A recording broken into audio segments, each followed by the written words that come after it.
అదే RTV app వార్తల్ని క్షణాల్లో చదివే అవకాశం ఉంటుంది. ఒక న్యూస్ పేపర్, ఒక టెలివిజన్ ఛానల్ మీ చేతుల్లో ఎప్పుడూ ఉంటాయి. రాష్ట్ర వ్యాప్తంగా అన్ని ప్రభుత్వ పాఠశాలలలో ఈ కార్యక్రమాన్ని ఏర్పాటు చేసి తల్లిదండ్రులు పాత్ర మన పిల్లల విషయంలో, వాళ్ళ చదువుల విషయంలో ఎలా ఉండాలి, ఎట్లా ఉండాలి, మీకు తల్లిదండ్రులకు, స్కూల్ టీచర్స్, ఉపాధ్యాయులకు మంచి సత్సంబంధాలు ఉండాలి. తద్వారా మన పిల్లల భవిష్యత్తును మనం అందరం కలిసి నిర్మించుకునే దాంట్లో భాగంగా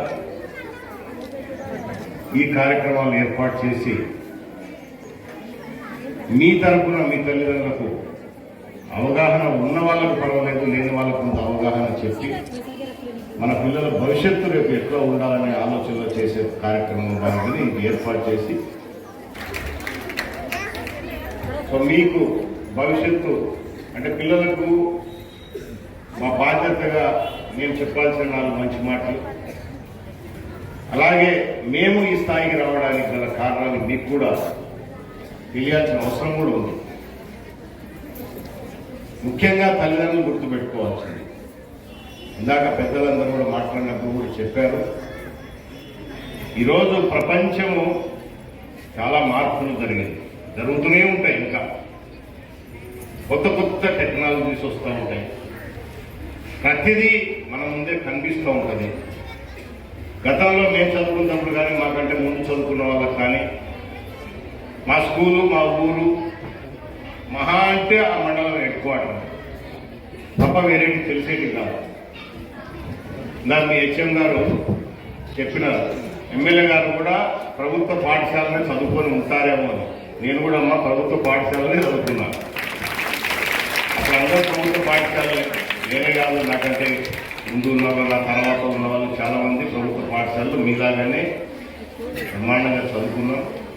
ఈరోజు ఈ స్థాయికి వచ్చినామంటే ఆ రోజు ఆ టీచర్లు మాకు నేర్పించిన విద్యాబుద్ధులు, వాళ్ళు నేర్పించిన సత్ప్రవర్తనలు, వాళ్ళు ఇచ్చిన మాకు ప్రోత్సాహం, తల్లిదండ్రులు ఇచ్చిన ప్రోత్సాహంతో ఈరోజు ఇంతమంది నాయకులు, ముందరున్న వాళ్ళు చాలామంది, ఈ టీఈటీ కానీ ఎవరైనా ఇక్కడున్న విలేకరులు కానీ అందరూ కూడా చాలా మటుకు ప్రభుత్వ పాఠశాలలోనే చదువుకొని వచ్చిన వాళ్ళు ఈరోజు వాళ్ళ స్థానాలలో వాళ్ళు చేస్తున్న వృత్తికి వాళ్ళు వన్నే తీసుకొచ్చే పరిస్థితుల్లో ఈరోజు ఉన్నారు.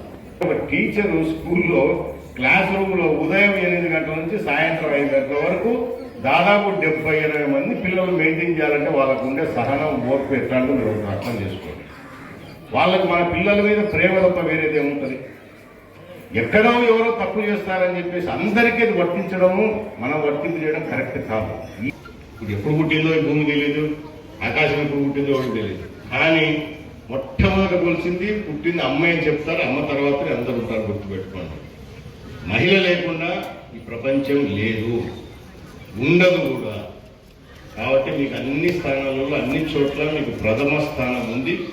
మీరు ఎంత కష్టపడితే అంత గౌరవం వస్తుంది. తల్లిదండ్రులు మన కోసం ఇంత కష్టపడతారని చెప్పేసి వాళ్ళని గుర్తుపెట్టుకొని మీ భవిష్యత్తుకు మీరు బాటలు వేసుకుంటే ఆ బాటల్ని వీళ్ళు డెవలప్ చేస్తారు. మాలాంటి వాళ్ళ సహకారం ఉంటుంది. అందరం కూడా మీ భవిష్యత్తు కోసం చూస్తాము. దయచేసి మీరందరూ చదువు మీద కాన్సన్ట్రేట్ చేసి మీకు, మీ కుటుంబానికి, మీరు చదువుకున్న స్కూల్కు, మన నియోజకవర్గానికి, మాకు మంచి పేరు తీసుకురావాలి. మీరు చదువులో ఎక్కడైనా ఏ అవసరం ఉన్నా సరే,